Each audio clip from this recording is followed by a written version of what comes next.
আপনার ভালো দেখতে পারে না, এরকম বহু লোক আছে না?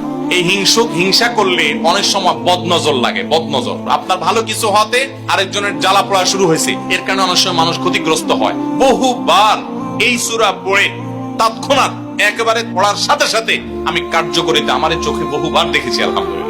নবী সাল্লাল্লাহু আলাইহি ওয়াসাল্লাম এক সাহাবীকে বলেছেন, তুমি কি জানো আজকে রাতে যে দুইটা সূরা আমার প্রতি নাজিল হয়েছে, যে আয়াতগুলো নাজিল হয়েছে, এইরকম আয়াত কোরআনে আরেকটা নাজিল হয় নাই।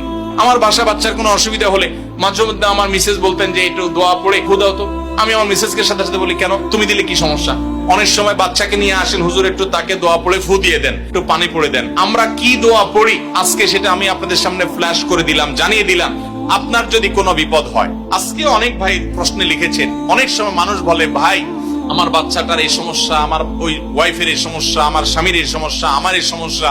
আমরা আল্লাহর কাছে আশ্রয় চাইতে জানি না। আজকে শিখে যান, এই দুইটা সূরা নাজিল হওয়ার যে প্রেক্ষাপট, সেই ঘটনা শুনলে আমাদের ঈমান আরো বেড়ে যাবে ইনশাআল্লাহ।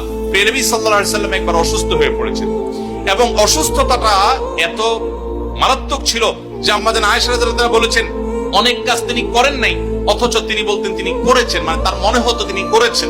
আবার অনেক কাজ তিনি করেছেন, তিনি ভুলে যেতেন। মানে এরকম একটা অবস্থা তার তৈরি হয়েছে যে স্বাভাবিক না অস্বাভাবিক, আমাদের অনেকের হয়।